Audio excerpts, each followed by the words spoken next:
Donald Trump insists that Tuesday is the deadline for Iran to make a deal to end the war. He says the conflict could end very quickly if Tehran does the things it needs to do. Trump's repeated his threat, warning the country will be left without any power plants or bridges if it doesn't agree to a deal.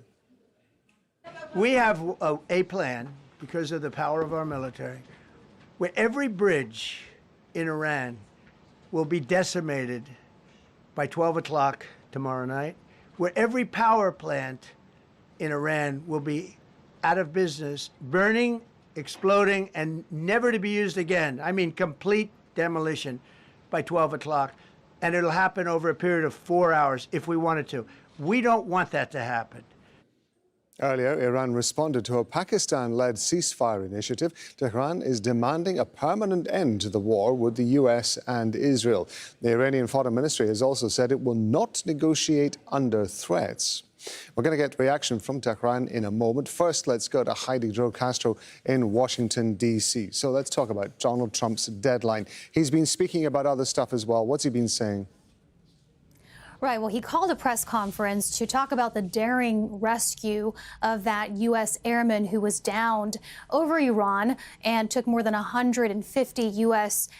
Airplanes to conduct that rescue successfully. But then he quickly shifted back to those threats against Iran and reiterated the deadline of 8 p.m. Washington time Tuesday, in which he said if Iran does not reopen the Strait of Hormuz by that time, that the U.S. would destroy every bridge and every power plant in Iran. He said the entire country would be taken out and that it would take 100 years to rebuild it. Now, when asked by journalists how he would square that with committing war crimes, as targeting civilian infrastructure falls under international law, well, he evaded that question. He said he didn't want to take these actions. He said which would be a 4-hour-long bombing campaign. But we've known that he has postponed deadlines on Iran in the past. And notably, even as Trump was speaking, the price of crude oil ticked up as investors again felt threatened that he would make good on these promises. Well, Iran has countered a ceasefire initiative presented by Pakistan. In return, Iran has listed 10 points which it says are based on past experiences in negotiations. Tehran says it has rejected a ceasefire, emphasizing the need for a permanent end to the war with respect for its demands. It says the deal must encompass an end to regional conflicts and that it must include a protocol for safe passage through the Strait of Hormuz, reconstruction and the lifting of sanctions. We're going to bring in Mohammed Val. He's in Tehran for us. So tell us more about Iran's response to this initiative from Pakistan.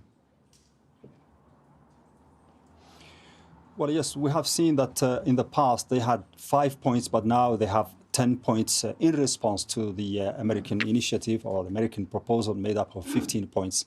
So at least now there is a little bit of clarity about the Iranian position. They are now saying that they have responded to the offer for negotiations, and they have talked about 10 points. You mentioned some of them. We can also remind that they are talking about the lifting of sanctions. They are talking about a kind of compromise regarding the enrichment of uranium. And that's something they had even talked about. They said they had even talked about that even before the beginning of this war. So it's not done under pressure, but under the pressure of the war. Even before this war started, the Iranians were already at the negotiation table talking about some kind of acceptance of a limitation on the enrichment of uranium. But also among those points is a protocol for the safe passage through the Strait of Hormuz. And linked to that is an Iranian demand that Iran can extract fees to help it rebuild and to help it compensate the loss in this war, the destruction that happened across the country because of this war. They want a permanent, not a ceasefire. They want a permanent end to this war, and they want it on all fronts in the region.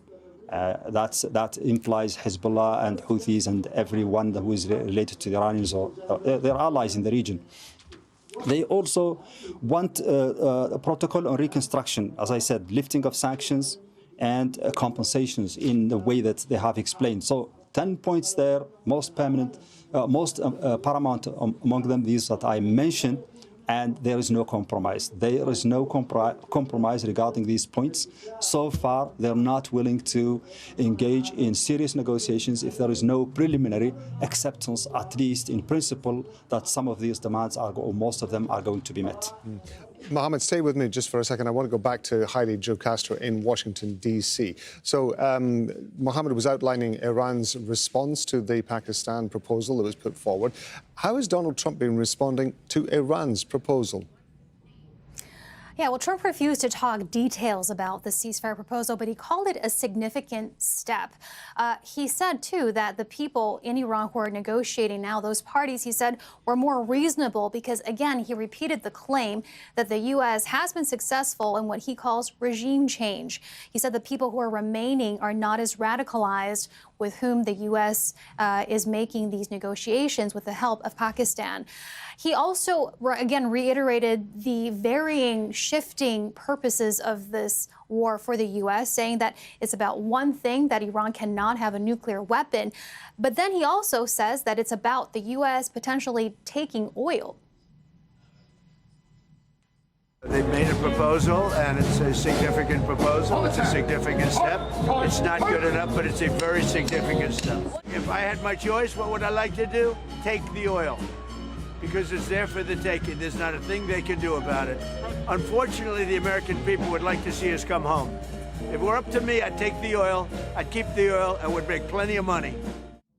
Now, there's been a bit of conflicting information because other U.S. officials have said that the plan presented by Pakistan from Iran was maximalist and unacceptable. But then Trump also went on to say that this is progress and that he believes that Iran is an active and willing participant on the other side of these negotiations. Haile Joe Castro in Washington, D.C. Thank you very much indeed. Well, the Secretary of Defense says U.S. forces will carry out more intense strikes on Iran on Monday than any other day since the war started, with plans to further escalate on Tuesday. Per the president's direction, today will be the largest volume of strikes since day one of this operation. Tomorrow, even more than today. And then Iran has a choice. Choose wisely, because this president does not play around. You can ask Soleimani. You can ask Maduro, you can ask Khamenei. Well, Pete Hegseth made the comments after Israel targeted Iran's largest petrochemical facility linked to the South Pars gas field. The site is a critical energy hub. It's accounting for around half of Tehran's petrochemical production. A previous Israeli strike there in March triggered Iranian retaliation against energy targets across the Gulf. South Pars forms part of a 9,700 square kilometre gas field. It's the largest on Earth, and it's jointly held by Iran and Qatar. It's the backbone of Iran's energy. It supplies around 80% of the country's domestic natural gas. Stretching beneath the Gulf, the field is divided. Roughly one-third lies within Iran's territory as South Pars, while the larger part extends into Qatari waters. It's known as the North Dome field. We're going to go back to Mohammed Val in Tehran. So, an attack on South Pars field for a second time. What's the reaction there? Well, here it's considered a red line, and this is the second time it has been attacked. Probably the good news is that the main component of the facility hasn't been destroyed or touched in this attack. It's two units that provide electricity to it. So it's like a shot across the bow again regarding this facility that for the Iranians is vital. And they had, remember that in the past when a couple of weeks ago it was hit, they reacted and they struck back against Qatar facilities, LNG facilities in Ras Laffan. So, again, because the Iranians have pledged that they would retaliate in kind anytime their facilities are hit. We don't know what's going to happen, but we know that a red line has been crossed and they are very angry about it. And there is a lot of strong statements here among the field commanders of the IRGC and the army that Iran is sticking to its approach to this war, that there will be retaliation. We don't know what type of retaliation is going to happen. We don't know if the negotiations are going to stand in the way of that type of retaliation, because there are political talks and efforts going on across the region to reduce the tension. But as I said, South Pars is very vital for Iran. It is a red line and it has been crossed for the second time in this war. But it is not just that. There is also a petrochemical facility in Marv Dasht that has been hit, and airports, also vital airports, three of them, I think, Oromia in the northwest and Khoi have also been attacked. So as you said, the campaign is on, and every night and every day it is more comprehensive in scope, and the Iranians are promising retaliation. So that means more escalation every single day in this war. Breaking that down for us from Tehran, that's Mohammed Val. Thank you very much. Joining us now is Tita Parsi. He's Executive Vice President of the Quincy Institute for Responsible Statecraft. Thank you very much indeed for being with us. Donald Trump's deadline is getting closer. Do you think Iran has got time to make some sort of comprehensive deal, or indeed, does it actually have the incentive to do that? Well, first of all, the Iranians have given a response to the U.S. and their own proposal, which Trump has publicly reacted to in a limited way. It's unclear whether he will accept it or if it will be a basis for a negotiation. But when it comes to the U.S.'s proposal, it's been rejected, and I don't think that should surprise anyone. Given the U.S. and Israel's track record in Gaza and in Lebanon, in which ceasefires were immediately violated and turned into one-sided ceasefires, while the U.S. or Israel used that time only to be able to regroup and relaunch war, it is quite understandable that the Iranians are rejecting anything that smells like a ceasefire in which Iran gives up all of its leverage in phase one, and then when its time comes for the U.S. to reciprocate in phase two is never reached. That's what we've seen in Gaza, that's what we've seen in Lebanon, and as a result, I don't think the Iranians are in any way, shape, or form incentivized to accept the American proposal. Whether the U.S. accepts the Iranian proposal is, of course, a different matter. The U.S. Proposal has 15 points on it. Iran's latest proposal, Mohammed Val was just describing to us, has 10 points on it. But the statements that have been coming out, particularly from Donald Trump over the last few hours, tend to be focused on the Strait of Hormuz and Iran's nuclear program. Now, if those are the two key elements of this, could that make it easier to at least head towards negotiations? If it is on the nuclear issue, there is some reason for limited optimism, because it appears that the Iranian position has not hardened that much since they offered their proposal back in Geneva, which was a very strong proposal that Trump should have accepted, a much stronger deal than what Obama managed to get. On the Straits, it appears that it may end up being a scenario in which essentially there is no real deal. The Iranians will continue to retain a degree of control over it. They will take transit fees, perhaps in coordination with Oman, perhaps other GCC states, but there's not going to be a return back to the normal that existed prior to the war, because the U.S. lacks the military ability to do so. And if the U.S. cannot do it, then no other country can either. And that may then, it may be quite desirable from the Iranian side, but it may also end up becoming acceptable to Trump, mindful of the fact that the U.S. is not using the Straits in the same manner that Asian countries are, who get so much more of their energy from the Persian Gulf compared to the U.S. But it will definitely be marking a significant change in the geopolitics of the region if this current situation ends up becoming the new status quo. In a sense, we've been here a couple of times before, haven't we? Because with Donald Trump making threats and at the same time saying, oh, negotiations are going really well. And as a result of those negotiations happening, then the proposed threats that he puts forward are kind of postponed. Do you think that there is a possibility that we could see the same thing happening again? Or do you think that Trump is now in a situation where he has to be seen to take some action in the event that to not do so would actually undermine whatever credibility he might feel he has? Well, one of the benefits Trump has is that he frankly doesn't have much credibility, so he doesn't have much to lose. I can definitely see a scenario in which if he thinks that there's some reason for him to extend the deadline, he'll just do so. He's already done so several times in the last 35 days, and that hasn't in any way, shape, or form dramatically changed the status of his credibility.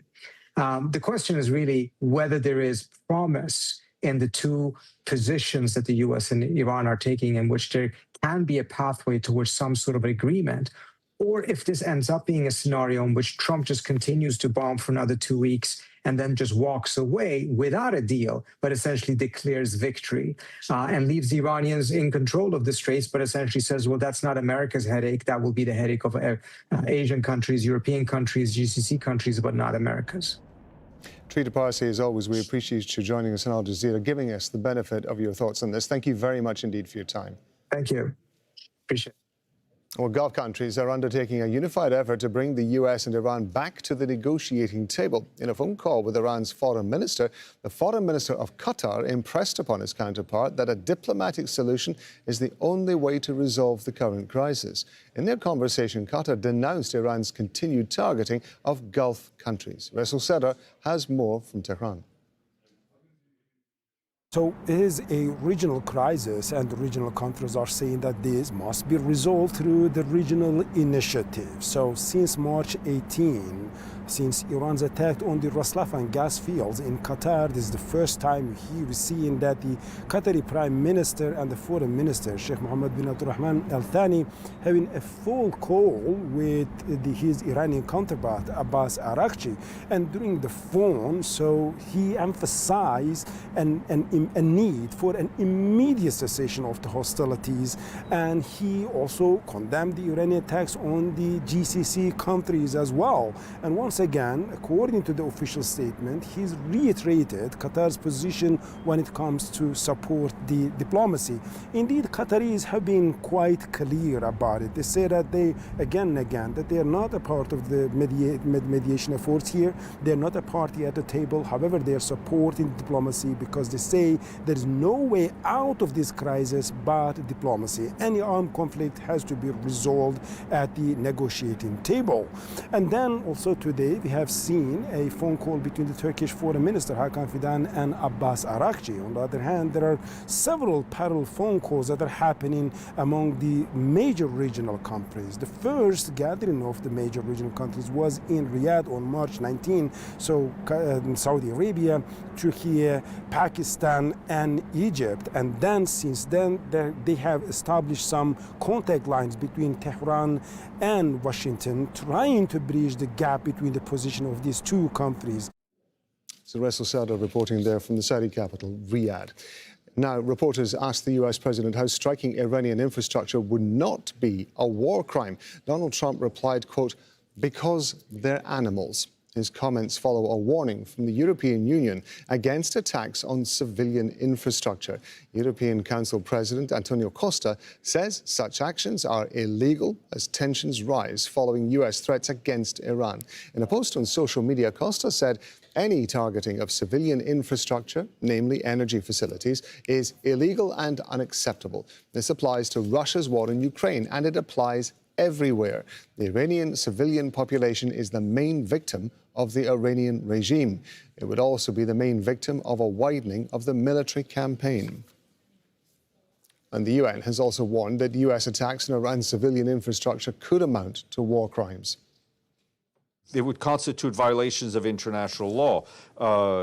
And I think whether something is a crime or not a crime would have to be decided by a court. But any attack on civilian infrastructure is a violation of international law, and a very clear one.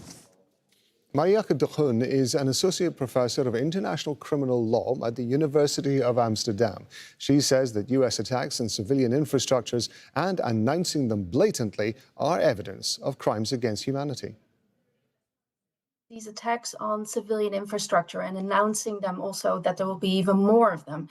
And indeed, those are war crimes. If you intentionally attack civilian objectives, then you cannot argue that that is lawful. And there can be an exception to that if these civilian objectives like bridges and power plants, if they really provide an effective contribution to military advantage and also would really have to offer definitive military advantage. But that is a very high threshold, and the International Criminal Court has also explained when it issued arrest warrants for exactly these types of war crimes against Russian leaders for attacking power plants in Ukraine, that the expected civilian harm clearly exceeds the expected military advantage in such attacks. So I think this looks very much like war crimes. And what is also important is that the rhetoric that the US is using, and also Israel, is that like the entire country can be taken out. We just heard, and a couple of days ago, bombing Iran